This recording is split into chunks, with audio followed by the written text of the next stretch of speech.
முடியல, பேச முடியல, சோஃபாவில் உட்கார முடியல. எங்களுக்கு பார்த்துட்டு அப்படியே அதாவது எங்களுடைய மனசில் சுக்குநூறாக உடஞ்சி போச்சு. எவ்வளோ பெரிய ஒரு ஆக்டர், ஒரு நடிகை எடுத்துட்டாங்க. பட் அவருக்கு நிஜத்தில் இறந்துட்டு வரும்போது தான் அந்த சீன் இதுலேருந்து எடுத்து இதுக்காக சேர்க்கப்பட்டார், ஜவஹர் சேர்த்துட்டாருன்னு சொல்ல ஒரு விஷயம் நிறைய எல்லாருமே பேசும்போது தான் எல்லா பேருமே கேட்கும்போது, ரகுவரன் சார் வந்து இறந்து போனதை நீங்கள் இதை எடுத்து அட்டாச் பண்ணிட்டீங்களா அப்படின்லாம் அதை டேரக்டர் கேட்கும். மூத்த பத்திரிகையாளர் வெங்கடேஷ் சார் நம்மளோட இணைஞ்சிருக்காரு. வணக்கம் சார். வணக்கம் சார். சார், இன்னைக்கு ஒரு மிகப்பெரிய லெஜெண்டை பற்றி பேசலாம் அப்படின்ட்டு இருக்குது. ஏன்னா ரகுவரன் சார் எனக்கு தெரிஞ்சு இந்தியன் சினிமாலே ஒரு பெரிய லெஜெண்டு.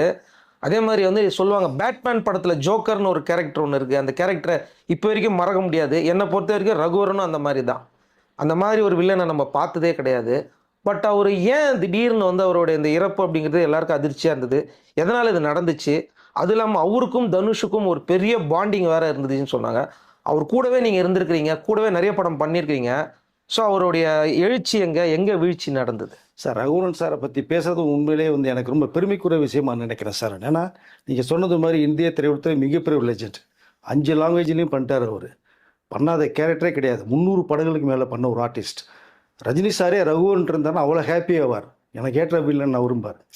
ஸோ எல்லா கேரக்டர்லையுமே பன்முகம் கொண்ட கலைஞராக எந்த கேரக்டர் கொடுத்தாலும் தூக்கி அசால்ட்டாக சாப்பிட்டு போடக்கூடிய சார். எல்லா ஹீரோக்களையும் பண்ணியிருக்கார், எக்ஸ்பர்ட் ஒருத்தரை தவிர. அது பேசுவோம் நம்ம. ஸோ இந்த ரகுவரனை நீங்கள் பேசணுன்னா உண்மையிலே டைம்லாம் பத்தாது சார். நீ ½ பத்தாது. நீங்கள் பெரிய லெஜெண்ட், பேசிகிட்டே போகலாம். சாரை பற்றி ஒரே ஒரு விஷயத்தை மட்டும்தான் எல்லா பேர் பேசுவாங்க, அது எல்லாருக்குமே தெரியும். பட் அவரோட பழங்களுக்கு தான் தெரியும். அவர் இன்னொரு மறுபக்கம் ரொம்ப ரொம்ப லோவல் பர்சன், ரொம்ப அஃபெக்ஷன், ஒரு அன்பு காட்டுற, ஒரு ஃப்ரெண்ட்ஷிப்பாக பழக்கூடியவர். சில நேரங்களில் அந்த ஒரே ஒரு பழக்கத்தினால் மட்டும்தான் கொஞ்சம் காலதாமதமாக வந்தாரே தவிர, மற்றபடி வந்துட்டாருன்னா டேக் ஆர்டிஸ்ட்டு தூக்கி சாப்பிட்டு போயிட்டே இருப்பார் சார். அவருடைய ஹிஸ்டரியை பற்றி சொல்லணும்னா அதுக்கு முன்னாடி ஒரே சின்ன விஷயம் சொல்லிக்கிறேன். சத்யராஜும் ரகுவரனும் ஒரு நெருங்கிய நண்பர்கள், அப்படி தான் நம்ம சொல்ல முடியும். நான் ஒரே காலேஜில் படித்தவர் சீனியர் ரகுவரன். அங்கே ஒரு டீ கடையில் டீ சாப்பிடும் போது வைக்கும் போதெல்லாம் 2 பேரும் ஒன்றா பேசிக்கிட்ட விஷயம். அதற்கு அடுத்து என்ன நோக்கி வாழ்க்கையில் போகலாங்கும் போது தான் அவங்க சினிமா சாய்ஸ் பண்ணுறாங்க 2 பேருமே. ரகுவரன் சார் அங்கே ஹோட்டல்லாம் இருந்தது, போய் சாப்பிடுவாங்க, அது மூலியமாக பழக்கம் வந்துச்சு. அதுதான் சொன்னேன் இல்லையா, போய் சாப்பிடும் போது, வெறிக்கையில் போய் டீ சாப்பிடும் போது, ஹோட்டலில் சாப்பிடும் போது, வச்சு பிஸ்னஸ் பண்ணும் போதெல்லாம் பார்க்கும்போது சத்யராஜ் வருவார். அங்கே தான் அவருடைய நட்பு உருவாகுது, அறிமுகமாகறாங்க. பட் இதற்கு அப்புறம் காலேஜ் முடிச்சதுக்கப்புறம் என்ன பண்ணலாம் அப்படிங்கிற மாதிரி 2 பேரும் கேஷுவலாக பேசும்போது தான் எனக்கு சினிமாவில் ஆசை இருக்குன்னு சொல்லி சத்யராஜ் சொல்கிறது. ரகுவரனும் எனக்கு சினிமாவில் ஆக்ட் பண்ணணும் ரொம்ப ஒரு விஷயத்தில் தான் 2 பேருமே சென்னைக்கு வர்றாங்க. ரகுவரனுக்கு முன்னாடியே சத்யராஜ் ஃபீல்டுக்குள்ளே என்ட்ரி ஆகிட்டார். சட்டமன் கேள் படத்தின் மூலமாக வந்தார். ரகுவரன் 82 தான் உள்ளுக்குள்ளே வர்றார். அவர் வந்தாலும் ஆரம்பத்தில் வந்து 2-3 படம் ஹீரோவாக தான் பண்ணுறாரு. அதாவது 7வது மனிதன் எடுத்துக்கலாம், நீங்கள் 2-3 படங்கள் ஹீரோவை பண்ணுறாரு. பட் அது பெரிய அளவில் கொஞ்சம் ஃபோக்கஸ் ஆகும் போது தான் அப்படியே இன்னொரு கேரக்டருக்குள்ளே போகலான்ட்டு போகிறாரு. வில்லனாக என்ட்ரி கொடுக்குறாரு. நீங்கள் பார்த்தீங்கன்னா வில்லனில் அவ்வளோ டாப் மோஸ்ட்டில் போய் நிற்கிறாரு. கேரக்டர் ஆர்டிஸ்டாக போகிறாங்க. இந்த விஜய் படம் லவ் டுடேலாம் பார்த்தீங்கன்னா அள்ள வச்சிருவார் அப்படியே ஒரு ஆக்டிங்கில். ஸோ அஜித்தோட இந்த முகவரி படம் அதெல்லாம் பார்த்தீங்கன்னா அண்ணன் கேரக்டரில் அப்படியே வாழ்ந்துருப்பார். உங்களுக்கு நிறைய படங்கள் சொல்லிட்டே போகலாம் நீங்கள். அப்படி வரிசையாக படங்கள். Mark Antony. ஸோ அதெல்லாம் வாழ்க்கையில் பாஷா படத்துல எல்லாம் பாஷா எப்படி வாழ்ந்தாரோ மார்க் ஆண்டனி வாழ்ந்துருப்பார் உங்களுக்கு கேரக்டர் தான். So powerful role. நீங்கள் சினிமாவில் வர்றாரு, மிகப்பெரிய உச்சத்துக்கு போகிறாரு சார். அவர் ஸ்டார்டிங்கில் வந்து ஹீரோவா வந்துட்டு வில்லனா ஆனவர் அப்படின்னு சொல்றாங்களே, அப்படியா? அதை தான் சொன்னேன். இப்போ 3-4 படம் ஹீரோவை பண்ணாரு. ஹீரோவை பண்ணதுக்கு அப்புறமேல ஒரு ஹைட், ரொம்ப ஹைட், ஒரு வந்து நார்மல் ஹைட் கொஞ்சம் ஹைட்டாக இருப்பார். கூட நடிக்கிற ஹீரோயின்ஸ் எல்லாமே செட் ஆகலை வேற.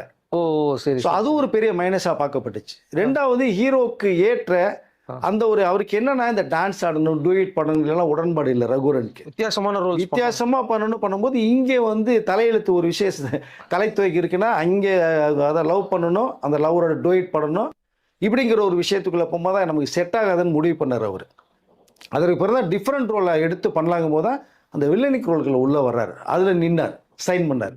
நீ அஞ்சலி படம்லாம் எடுத்துட்டா என்ன கேரக்டருங்க, பூவிலி வாசலில் எடுத்து, மக்களின் பக்கத்தில் 3 ஹீரோ, இதே சத்யராஜ் வந்து நண்பர்களாக இருந்தாங்க இல்லையா, அதே சத்யராஜோட நிறைய படம் பண்ணுறாரு உங்களுக்கு. ஸோ வந்ததுக்கு பிறகு மக்களின் பக்கம்லாம் ரகுவரன் வாழ்ந்துருப்பார் கேரக்டர். இப்போ நீங்கள் ஐட்டன் எவ்வளோ படங்கள் சொல்லலாம் சார். நீங்கள் ஐட்டன் சொன்னதுனால ஒரு விஷயம் சொன்னாங்க ரேவதி. ஆக்சுவலாக அஞ்சலி படத்தில் வந்து ஒரு சரியான ஹைட்டாக இருப்பார், நான் அவருக்கு ரொம்ப ஷார்ட்டாக இருப்பேன், அதனால பல ஷார்ட்ஸில் வந்து பார்த்தீங்கன்னா உட்காந்த மாதிரி எடுத்திருப்பாங்க, நிறைய ஷார்ட்ஸ் வந்து முட்டி போட்டுலாம் எடுத்தாங்க அப்படிங்கிற மாதிரிலாம் சொல்லிட்டு இருந்தாங்க. அதை நீங்கள் ஹைட்டுன்னு சொல்லும் போது அதான் ஞாபகம் வந்தது. இல்லை ரொம்ப ஹைட். சில ஷாட்டில் நீங்கள் பார்த்தீங்க அப்படின்னா ஒரு ஸ்டூல் வச்சுருப்பாங்க. எப்போவுமே ப்ரொடக்ஷன்லேருந்து கேமராமேனில் ஒரு அடி ஒன்றரை ஸ்டூல் வச்சுருப்பாங்க. அந்த அதாவது க்ளோஸ் அப் ஷாட் போகும்போது இந்த ஸ்டூலில் ஆக்ட் பண்ணி ரெண்டு பேரும் ஈக்குவல் மாதிரி கொண்டு வருவாங்க அதை. ஸோ அப்படி நிறையா விஷயங்கள் பார்க்கப்பட்டது. ஹீரோவை நிற்க முடியாத காரணம் என்னென்னா அவரோட ஹைட்டு ஒரு மைனஸாக பார்க்கப்பட்டது. இந்த டூயட்குள்ளே போக விரும்பல, அவர் லவ் பண்ணுறதுக்குள்ளே போகணும்னு வித்தியாசமாக வந்தார், வாழ்ந்தார். ஏகப்பட்ட படங்கள் 300 படங்களுக்கு மேலே பண்ணிகிட்ருக்கார். இந்த மிகப்பெரிய ஒரு உச்சத்துக்கு போன போது தான் அவருக்கு வந்து பேக்ரவுண்டில் அவர் கைட் பண்ணி கொண்டு போகிறதுக்கான ஆட்கள் சரியாக அமையலை. அவருடைய தம்பி சுரேஷ் இந்த ரகுவரன் மாதிரியே இருப்பார் அவர். பட் இருந்தாலும் அவர் தம்பி தான் கால் ஷீட் பார்த்தது எல்லாமே பார்த்து அவருக்கு ரகுவரனுக்கு வந்து வலதுகரமாக இயங்கினார். பட் இருந்தாலும் ஏதோ ஒரு ரூபத்தில் சில நேரங்களில் தனிமையில் இருக்கும்போது தான் சில பழக்கங்கள் வந்து அவருக்கு உருவாகும் போது அங்கே தான் அவருக்கு ஒரு சின்ன சர்க்கிள் ஏற்படுது ரகுவரன் அவர்களுக்கு. ஆனால் மிகப்பெரிய ஒரு நடிகர் மனிதன்.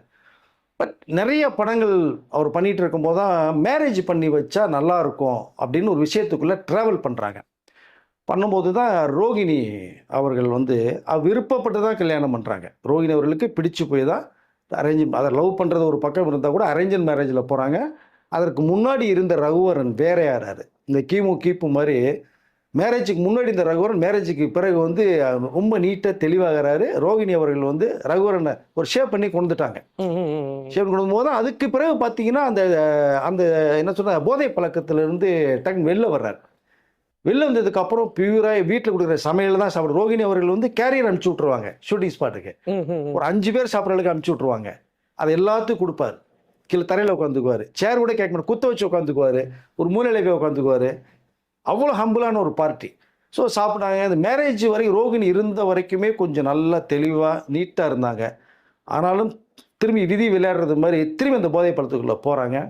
அதில் திரும்பி நம்ம எவ்வளோ சொன்னாலும் கேட்கலைங்கிற அளவுக்கு 2 பேர்த்துக்கு ஒரு ஜஸ்ட் மிஸ் அண்டர்ஸ்டாண்டிங் வந்தது.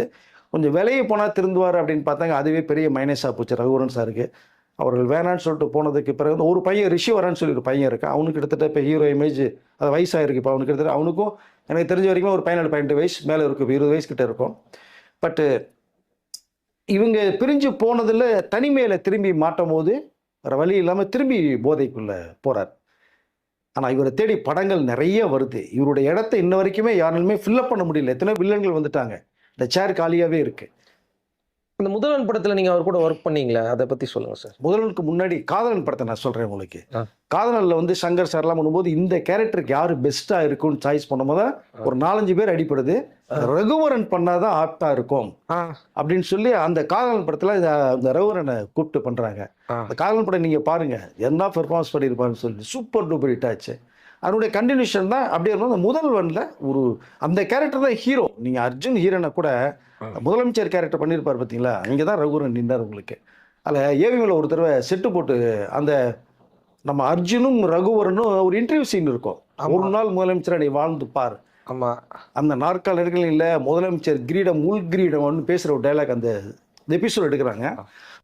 ஒரு கிட்டத்தட்ட ஒரு 500 டிவி சார். இந்த முதல்வன் கேரக்டரில் சொன்ன பார்த்தீங்களா உங்களுக்கு ரகுவரன் அண்டு நம்ம அர்ஜுன் பண்ணுற சீன்லாம்.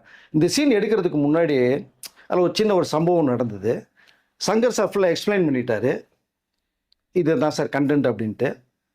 இங்கே அர்ஜுன் அவர்களுக்கு வந்து சீன் பூராமே அந்த அவர் ரகுவரன் மேலே கொண்டு போகுது.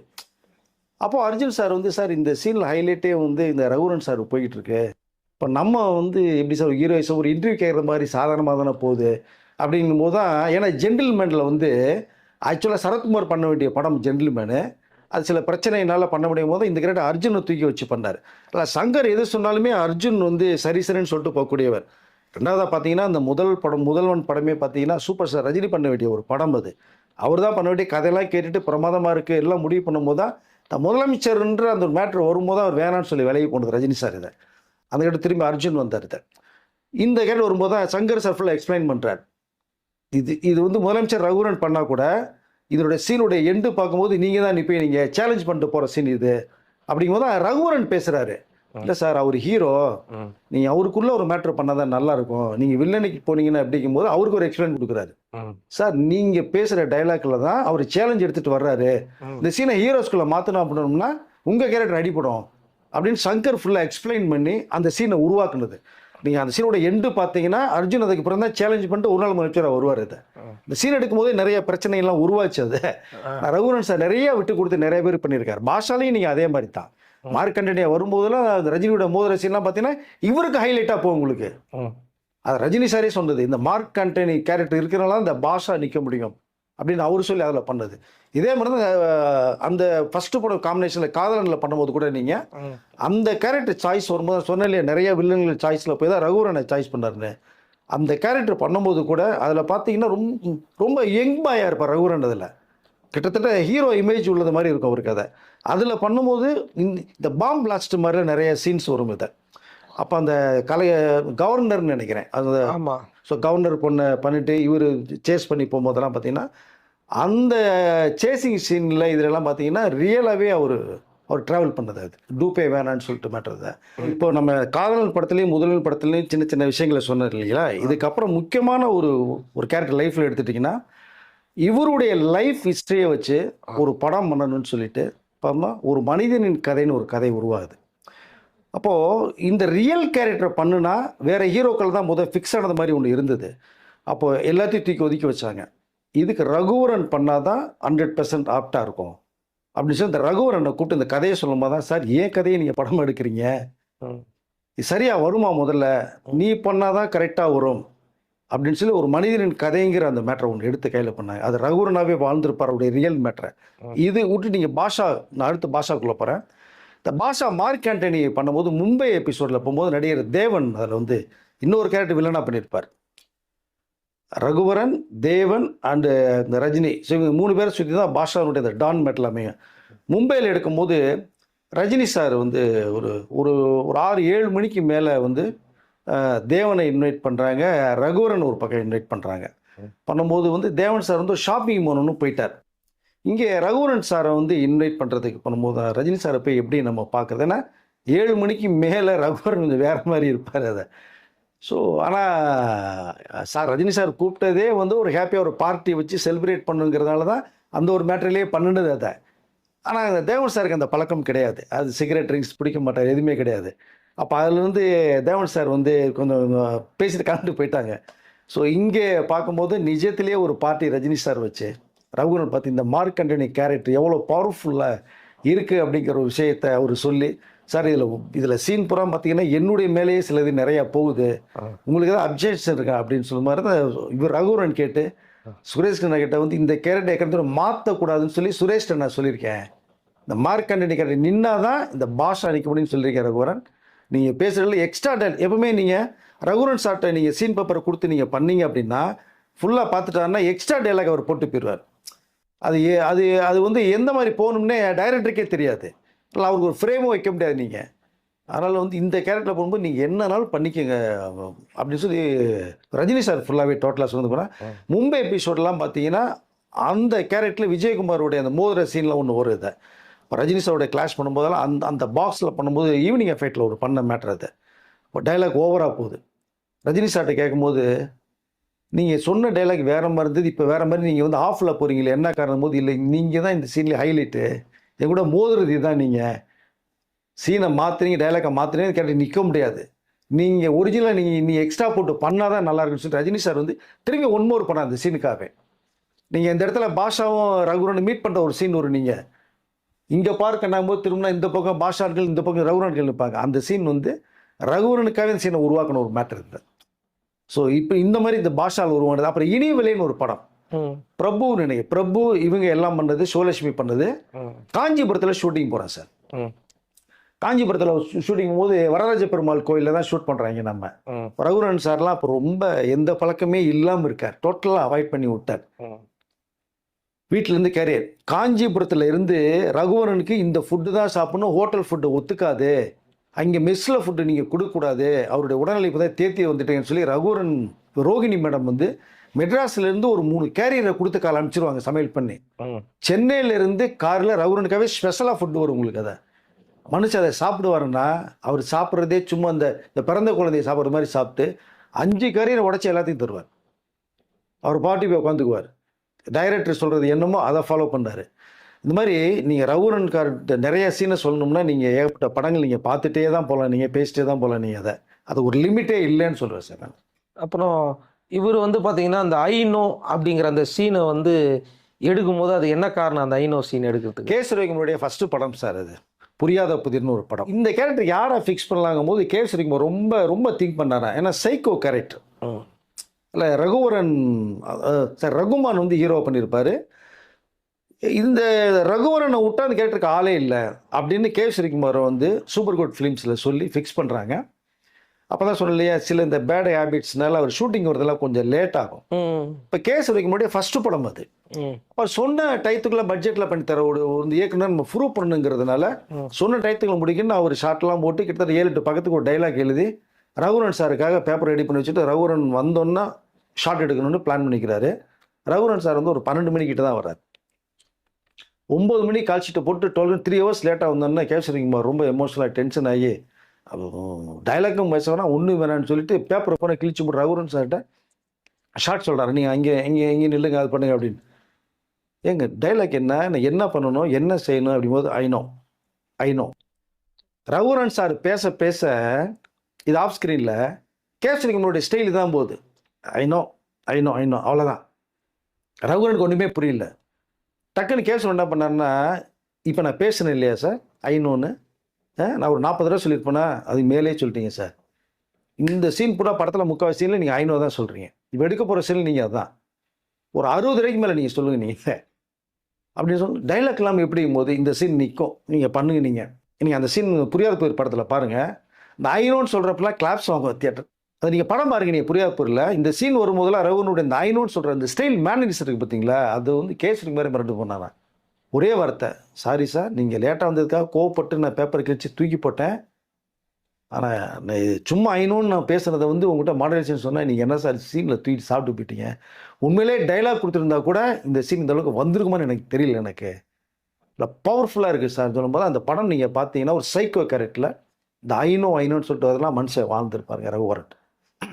அது அவருக்காகவே உருவான கேரக்டர்ஸ் நிறைய இருக்குது. நீங்கள் எடுத்து பேசிட்டே போகலாம். நீங்கள் இப்போது தனுஷ் அவர் வந்து கடைசி காலகட்டங்கள் வந்து தனுஷும் ரகுவரன் வந்து தனுஷ் கூட தான் இருந்தார் அப்படிங்கிற மாதிரி, ஏன்னா அந்த படப்பிடிப்பில் கூட இருந்தாங்க. அப்போ தனுஷை வந்து தன் மகனாகவே நினச்சிக்கிட்டாரு, தனுஷ் வந்து இவரும் தன்னை அப்பாவே நினச்சிக்கிட்டாருலாம் சொல்லப்படுதே சார். 2008 கிட்டத்தட்ட ரகுவரனுடைய கடைசி படம் சார், அது கடைசியாக நடித்த படம் தான். அதற்கு பிறகு ஒரு 4 படம் நடித்த படங்கள் வெளியில் வந்தது. யாரடி நீ மோகினி தான் கடைசி படம். அதுலேயே மனுஷன் கொஞ்சம் ஃபுல்லாக உலண்டு போயிட்டார். இந்த காஸ்டியூம்ஸ் போட்டதுக்கு வரும்போது அந்த ஏஜ் இது ரொம்ப முடியல அவருக்கு அந்த படம் பண்ணும்போதே. அதில் தனுஷுடைய அப்பா கேரக்டர் அதில், ஆனால் படத்தில் தான் அப்பான்னு இல்லை. அந்த சீன் பண்ணிட்டு இருக்கும்போதே தனுஷ் வந்து ரகுவரனுடைய அந்த அஃபெக்ஷனை பார்த்து டோட்டலாக மெல்ட் ஆகி போனார். அதுக்கு என்ன காரணம்னா ரகுவரனுடைய ஒரே பையன் சொல்லி ரிஷி வரும்னு சொன்னேன் இல்லையா, அவருடைய ஏக்கம் அவருக்கு ரொம்ப அதிகமாக இருந்தது. ஏன்னா 2004 வந்து ரோஹினிகள் பிரிஞ்சு போயிட்டாங்க. கிட்டத்தட்ட ஒரு 7-8 வயசு இருக்கும்னு நினைக்கிறேன் பையனுக்கு. தனுஷை பார்க்கும்போது எனக்கு தன்னுடைய ரிஷியை பார்த்த ஞாபகம் வருது எனக்கு. ரகுவரன் சொல்லி ரொம்ப ஃபீல் பண்ணி அழுகின விஷயம் ஸ்பாட்டில் நிறைய இருக்கு உங்களுக்கு. அதை அதுலேயே மனுஷன் உலண்டு போயிட்டார், டோட்டலாக ஆஃப் ஆகிட்டார். அதை நான் சொன்னேன் இல்லையா, ரோஹினி அவர்கள் இருந்த வரைக்குமே தெளிவாக நல்லா இருந்தார். விட்டுட்டு போனாங்க 2004 விட்டு போயிட்டாங்க. அதுக்கப்புறம் அப்படியே நுடிஞ்சு போனார். அவரால் அந்த பழக்கத்தில் கூட கண்ணி பண்ண முடியல. அந்த போதையில் தான் வீணாக போனது, சொல்லி கேட்கல. பட் அதை கூட அவரால் எடுத்துக்க முடியாத சூழ்நிலைக்கு உடம்பு வந்து சூழ்நிலை மாற்றம் இருந்தது. அப்போது தன்னுடைய மகனாக வந்து தனுஷை ஃபீல் பண்ணி, உன்னை பார்க்கும் போதெல்லாம் என்னுடைய ரிஷியை பார்த்தது மாதிரியே இருக்குது தனுஷ் எனக்கு அப்படின்னு ஆஃப் ஸ்க்ரீனில் நிறைய டைலாக் மாதிரி சொல்லி தனுஷ்கிட்ட வந்து அழுதாங்க. நீங்கள் தனுஷ்கிட்ட இப்போ கேட்டாலும் சொல்லுவார் அவர். ரகுவரன் சார்லாம் வந்து எவ்வளோ பெரிய லெஜெண்ட். நான் எனக்கு அப்பாவை கேரக்ட் பண்ணது அவருடைய கடைசி படம் அது. ஆனால் கடைசி படத்தில் நான் நடித்தது எனக்கு ரொம்ப பெருமையாக இருக்குன்னு அதுக்கு பிறகு சொன்னார் அவர். யாரடி மூவியில் நடந்த இந்த நிறைய சுவாரஸ்யங்களில் ஒரு விஷயம் வந்து அதை என்னுடைய மனசை தொட்டது என்னென்னா, இப்போ ரகுவரன் சார் வந்து சாகிறது மணிக்கு ஒரு சீன் எடுத்தாங்க இல்லையா, அந்த சீன் எடுத்துட்டாங்க. பட் அவர் நிஜத்தில் இறந்துட்டு வரும்போது தான் அந்த சீன் இதுலேருந்து எடுத்து இதுக்காக சேர்க்கப்பட்டார், ஜவஹர் சேர்த்துட்டாருன்னு சொல்ல ஒரு விஷயம் நிறைய எல்லாருமே பேசும்போது தான் எல்லா பேருமே கேட்கும்போது, ரகுவரன் சார் வந்து இறந்து போனதை நீங்கள் இதில் எடுத்து அட்டாச் பண்ணிட்டீங்களா அப்படின்லாம் அந்த டைரக்டர் கேட்கும்போது ரொம்ப ஃபீல் பண்ணார். நான் ரொம்ப பெருமையாக நினைக்கிறேன் நடித்ததில். அவருடைய நான் படத்தில் தான் இந்த மாதிரி ஒரு சீன் வருதேன்னு சொல்லி வச்சா, நிஜத்தில் மறுநாள் இந்த மாதிரி சம்பவம் நடக்கும்போது என்னால் அதுலேருந்து மீண்டே வர முடியல. நீ இப்படிலாம் கேள்வி கேட்டிங்கன்னா என்னங்க அப்படின்னு சொல்லி ரொம்ப ஃபீல் பண்ண ஒரு விஷயத்த சொல்லி, இன்னொரு விஷயத்தையும் அவர் என்ன சொல்கிறாருன்னா, ரகுவரன் சார் வந்து இறக்குறதுக்கு ஒரு நாள் முன்னாடியே ஒரு சாய்பாபா ஒரு சிலையை வந்து கொடுத்து, டைரக்டர் கொடுத்து, நீங்கள் தனுஷ் அடுத்த நாள் நீங்கள் ஷூட் பண்ணி பண்ணும்போது நான் கொடுத்ததா தனுஷ்ட அதை கொடுங்க, ரகுவரன் கொடுத்தா அப்படியே இதை பத்திரமா வச்சு சொல்லுங்க. இந்த சாய்பாபா சிலையில் ஒரு பவர்ஃபுல் இருக்குது. ஏன்னா அவர் சாய்பாபா பக்தர் கூட சார் ரகுவரன் சார். அதை கோயிலுக்கெல்லாம் மயிலாப்பூர் கோயிலெலாம் போயிடுவார் அவர். அது தேசலே போயிடுவார். அப்போது தனுஷ்ட கொடுங்க அப்படின்னு சொல்லிட்டு போகிறாரு. ஸோ மறுநாள் அவருடைய அது உண்மையான டெத்தை யாரார். ஸோ சீனில் எடுக்கப்பட்டது ஒன்று பார்த்துட்டு, இதற்கு பிறகு வந்து அந்த சாய்பாபா சிலையை கொடுக்க சொல்லும்போது மறுநாளில் தனுஷ்ட கொடுக்கப்படுது. தனுஷ் அப்படியே வாங்கிட்டு கண் கலங்கி ரொம்ப அப்படியே இன்னமும் அந்த சாய்பாபா சிலையை வச்சிருக்கதான் எனக்கு ஒரு தகவல் வருது. அது தனுஷ்ட கேட்டால் தான் தெரியும். பட் அவர் ரொம்ப ஃபீல் பண்ணதா ஒரு தகவல் இது. ஏன்னா கடைசி இனிமேல் பார்க்க மாட்டோமோ அப்படிங்கிறது மாதிரியே அவருக்குள்ளே ஏதோ ஒரு உணர்வு தெரிஞ்சதுனால தான் அவர் வந்து என்ன சொன்னார்னா, இதை நாளைக்கே தனுஷ்ட கொடுத்துருங்க அப்படின்னு சொல்லி ஜவஹர்கிட்ட சொல்லிட்டு போய் அந்த சிலை அவர்கிட்ட கொடுக்கப்பட்டு, ஸோ இப்படி நிறைய விஷயங்கள் ரொம்ப மனசு உழுக்கிற விஷயங்கள் நிறையா இருக்குது சார். இன்னொன்று நான் சொல்லணும்னு நினச்சிங்கன்னா, ரகுவரனோட நிறைய ட்ராவல் பண்ணி பழக்கம் இருக்கும்போது அவர் கன்பத் ஹோட்டலில் ரூம் போட்டு தங்கியிருந்தாங்க சார். ஆஃபீஸ் இருக்குது, வீடு இருக்குது, அவனால் இருக்க முடியல. நுங்கம்பாத்தில் கன்பத் ஹோட்டல் இருக்குது, ரொம்ப ஃபேமஸான ஹோட்டலு.